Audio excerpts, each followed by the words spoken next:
कृष्ण हरे हरे हरे राम राम राम राम हरे हरे हरे कृष्ण कृष्ण हरे राम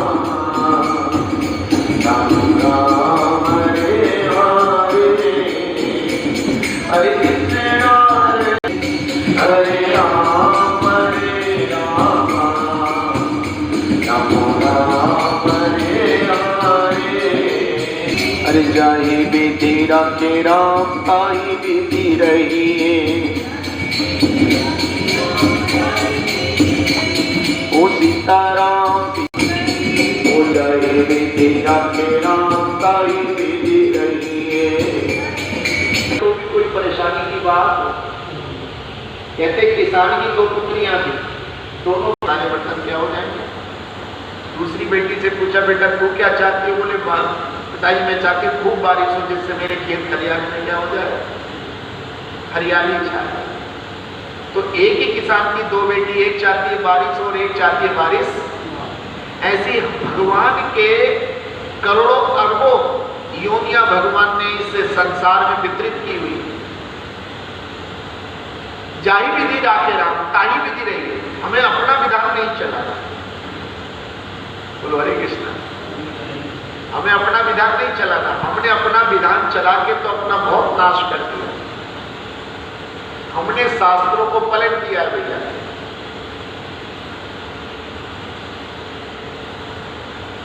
आज हमने शास्त्रों के अनुसार काम करना बंद कर दिया। शास्त्र बोलता है सुबह को जल्दी उठिए। अगर हम अपने बच्चों को देखेंगे, अगर हम अपने परिवार के समाज के लोगों को देखेंगे तो सुबह को जल्दी नहीं उठ रहे। सुबह जल्दी उठ के स्नान करिए, ध्यान लगाइए, भक्ति करिए, गोल समय को भोजन करिए, गोल अपने बुजुर्गों को नमस्कार करिए, गुरुओं का आदर करिएगा, गोल रात को जल्दी सोइए, गोल। अरे आज जो बार बार हम हाथ धो रहे हैं, आज जो बार बार हम लोग अपने को शुद्ध करें, ये तो आज से लाखों वर्ष पहले हमारे शास्त्रों में पहले ही बता दिया गया। बाहर से घर में आएंगे, हाथ पैर मुंह धोएंगे, अच्छी प्रकार से स्नान कर लो, बढ़िया। रोज सुबह स्नान करो, कपड़े बदलो। का स्थान घर में क्या होता था, बाहर को एक कोने में होता था, क्योंकि कीटाणु विषाणु आने का खतरा था, इसलिए दूर रहेगा भैया। लेकिन जब से हम पढ़े लिखे, हमने क्या कर दिया, हर कमरे में ही बना दिया, पता नहीं लगता भैया किधर कमरा है, किधर पूजा का गृह, किधर किचन है, कुछ नहीं पता लगता। सब कुछ गड़बड़ कर दिया। और इस अशुद्धि होने के कारण क्या हुआ, ये बीमारियां बढ़ती चली गई, हमारी आयु कम होती चली गई। शुचिता, शुचिता हमारी भक्ति का एक अंग है। हम जब भी कोई भक्ति पर कार्य आरंभ करते, सबसे पहले गंगा जल छिड़कते। गंगा जल का उद्देश्य क्या? अरे गंगा जल का उद्देश्य यही है, जब हमारे पंडित जी महाराज मंत्र पढ़ते तो उनका एक ही मंत्र होता है कि बाह्य भी, बाहर से भी शुद्धता, अंतःकरण से भी शुद्धता। तो हम इस तरीके से पान करते गंगा जल, और गंगा जल पीते ही हम ये समझ लेते हैं कि हम शुद्ध हो गए। ये शुद्धता का हमारा भाव है। कि गंगा जल का मतलब था कि हर चीज आपको शुद्ध करनी है। आप कोई मिठाई का भोग लगाते हो, फल का भोग लगाते हो, उसमें भी गंगा जल छिड़कते हो, फिर उसमें तुलसा जी लगाते हो। अगर आज आप देखोगे तो लोग दवाइयों वाले एडवर्टाइज करें कि तुलसा का जल पीने से, तुलसा का रस पीने से इम्यूनिटी पावर बढ़ती है। कुछ लोगों ने तुलसा जी के रस की दवाई बना दी है, 200 रुपए की शीशी आ रही है इतनी बड़ी। जबकि आप चाहें तो घर में तुलसा लगा के 4 घंटे बिना चावे, तुलसा जी को कभी चावना नहीं चाहिए दांतों से। तुलसा जी को अगर चावेंगे दांतों से तो दांतों की चमक भी खत्म हो जाती है और हमें अपराध भी लगता है। इसलिए हमेशा तुलसा जी को सटका जाता है, निगला जाता है। ज्यादा बड़ा है तो उसको थोड़ा थोड़ा तोड़ सकते हो। तो तुलसा जी लगाई जाती थी। अब तुलसा का क्या है, जापान के वैज्ञानिकों ने रिसर्च करी कि तुलसा जी अगर भोजन में डालते तो बहुत सारे कीटाणु और विषाणु उस भोजन में से क्या हो जाते हैं, स्थान छोड़ते। हम लोग तुलसा जी के आसपास परिक्रमा करके जल क्यों चढ़ाते हैं? ये भी रिसर्च बाहर के लोगों ने करी, विदेशी लोगों ने, कि जो 10 मिनट तुलसा जी के संसर्ग में रहेगा 84 प्रकार की बीमारियां नहीं होंगी। तुलसा जी का जल पीने वाले को दमे का रोग नहीं होता।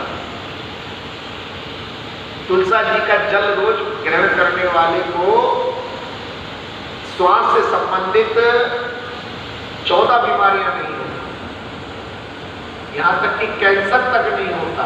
लेकिन विनाश काले विपरीत बुद्धि, हमने जल चढ़ाना भी छोड़ दिया और जल ग्रहण करना भी।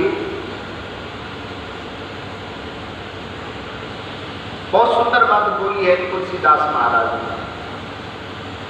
हरि मंगल भवन या मंगल हारी, प्रभाऊ सो दशरथ अजय बिहारी,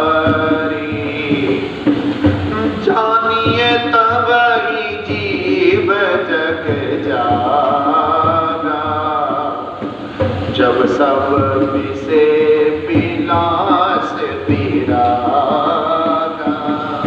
तुलसीदास महाराज जी ने कहा, अगर आप जानना चाहते हैं कि मनुष्य जग रहा है या सो रहा, जब वो अपने भोग विलास से अपने को अलग कर ले, इंद्रिय तृप्ति से अपने को अलग कर ले, जब वो मांसाहार ना करे, नशा ना करे, व्यभिचार ना करे, संसार के पापों से बचने लगे, तब जीव को जागा हुआ समझना चाहिए, नहीं तो सोया हुआ समझना। आंखें खुलने बंद होने से जीव का कोई फर्क नहीं पड़ता। बहुत सारे लोगों को आंखें नहीं होती, सूरदास होते, जन्म से आंखें नहीं होती। एक पुरानी घटना आती है नावाजी की। ये नावाजी बहुत बड़े महाराज हुए, बहुत बड़े संत हुए। उनकी माता की जो भी संतान होती थी, जन्म लेते ही वो भगवान के धाम चली जाती। अब कैसे इनकी माता जी ने सोच लिया कि जैसे मेरे संतान होने वाली होगी, मैं किसी आश्रम में दिया हूँ। और उन्होंने जैसी संतान होने वाली थी, वो एक संतों के आश्रम पे पहुंच गई, और संतों के आश्रम पर उस समय भगवान का भजन चल रहा था।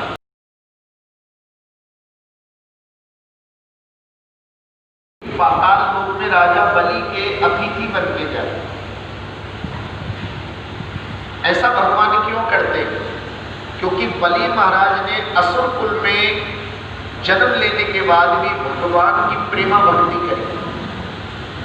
हम में से कोई व्यापारी हो सकता है, हम में से कोई वैश्य हो सकता है, कृपाएं प्रदान करें।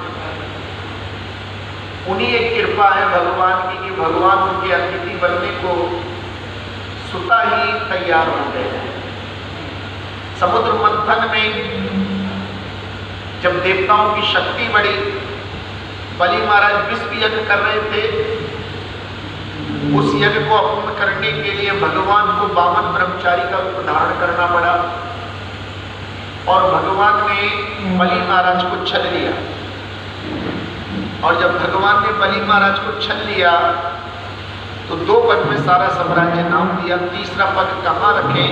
तब प्रहलाद महाराज की इच्छा अनुसार वो तीसरा पद बलि महाराज के मस्तक पर रखा गया, और उसी दिन से भगवान बलि महाराज के अधीन हो गए। तो ये 4 महीने सावन भादो कुआर कार्तिक भगवान अतिथि बन के पाताल लोक में चले जाते हैं, और शेष की सैया में वो शयन अवस्था में हो जाते हैं। इसलिए हम लोग देवशयनी एकादशी, देवशयनी एकादशी का मतलब है कि परमपिता परमेश्वर भगवान श्री कृष्ण अर्थात विष्णु जी शयन अवस्था में चले जाते, इसलिए उस दिन को देवशयन एकादशी बोलते हैं। और ये देवशयनी एकादशी 4 महीने की होती, लेकिन इस बार ये 5 महीने की होगी। इस बार कितने की होगी? 5 महीने की होगी। क्यों होगी? क्योंकि इस बार अधिक मास है, जिसे पुरुषोत्तम मास कहते हैं। लोन का महीना भी कहते हैं, और कहीं कहीं इस महीने का नाम मल मास भी है। पुरातन काल में इस महीने में कोई भी शुभ कार्य नहीं किया जा सकता, क्योंकि ये गणना से अलग होता था। एक दिन ये मास भगवान के पास पहुंचा। भगवान, सब लोग मुझे अपेक्षित भाव से देखते, मेरी उपेक्षा करते, मुझको अच्छा नहीं मानते। तब भगवान ने कहा, ठीक है, मैं 1 महीने के लिए सारे तीर्थों को, सारे देवी देवताओं को आज्ञा देता हूँ कि जो इस अधिक मास में मेरा कीर्तन सुनेगा, कथा सुनेगा, मेरी सेवा करेगा, वो सारे ऋणों से मुक्त हो जाएगा।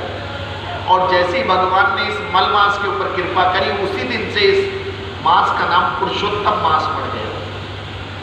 बोलो पुरुषोत्तम मास की जय। तो इस बार 5 महीने का चतुर्मास होगा। इस बार श्राद्ध भी क्या होंगे, थोड़े ज्यादा होंगे। पहले 15 दिन के होते थे, लेकिन इस बार थोड़े 25 के होंगे। अब कैसे आपके 9 दुर्गे थोड़े बाद में आएंगे। इन 5 महीने में हमें क्या करना है? इन 5 महीने में हमें खूब अच्छी तरीके से भगवान की कथाएं सुननी है। इस 5 महीने में हमें अपने घर कथा कीर्तन कराना है। इस 5 महीने में हमें भगवान का दिव्य नामों का जप करना है। हरे कृष्ण कृष्ण कृष्ण हरे हरे, हरे राम राम राम हरे। यही महामंत्र क्यों? अरे तुलसीदास बाबा ने कहा था कि महामंत्र नित्य जपे महेश।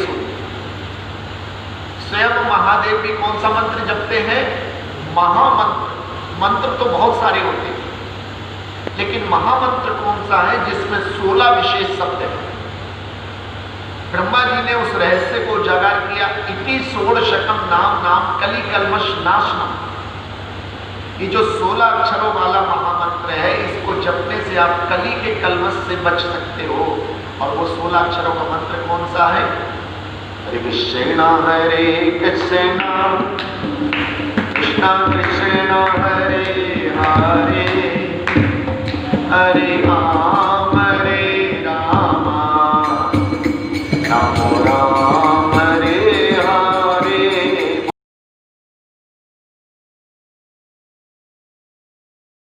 जयो कृष्ण जयो वृंदावन गोविंद गोपीनाथ मदन जयो जयो पूर्णिमासी जयो वृंदावन माजा जयो जयो ईश्वर जयो कृष्ण जयो जयो वृंदावन वासी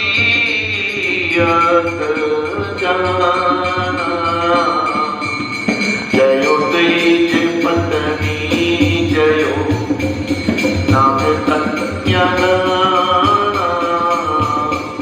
जयो जयो तेज पत्नी जयो नाम कन्या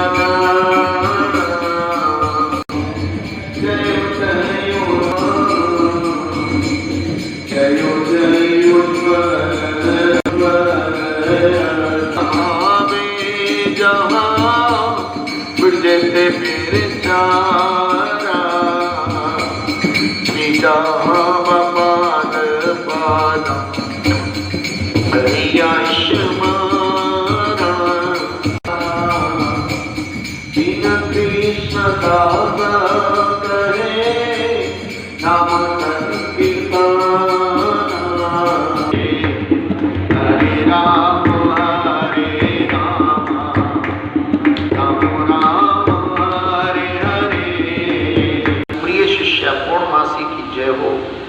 ब्रज की युवा गोपिकाओं की जय हो। पवित्र धाम के संरक्षण निवास करने वाले गोपीश्वर शिव की जय हो। कृष्ण के ब्राह्मण सखा मधुमंगल की जय हो। जहाँ बलराम जी ने रास रचाया था, उस राम घाट की जय हो। रोहिणी नंदन बलराम जी की जय हो। सब वृंदावन वासियों की जय हो। कर बोले यज्ञ की ब्राह्मणों की पत्नियों की जय हो। कालिया नाम की कालिया नाग की पत्नियों की जय हो जिन्होंने भक्ति के द्वारा गोविंद के श्री चरणों को प्राप्त किया। श्री रास मंडल की जय हो, राधा और श्याम की जय हो, कृष्ण की लीलाओं में सबसे मनोरम रास लीला की जय हो, समस्त रसों के सार स्वरूप माधुर्य रस की जय हो। भगवान कृष्ण ने परकीय भाव में जिसका प्रचार ब्रज में किया। नित्यानंद प्रभु की संगिनी श्री जहावा देवी के चरण कमलों का स्मरण करिए, दीनहीन कृष्णदास नाम संकीर्तन कर रहा है। बोलो वृंदावन धाम की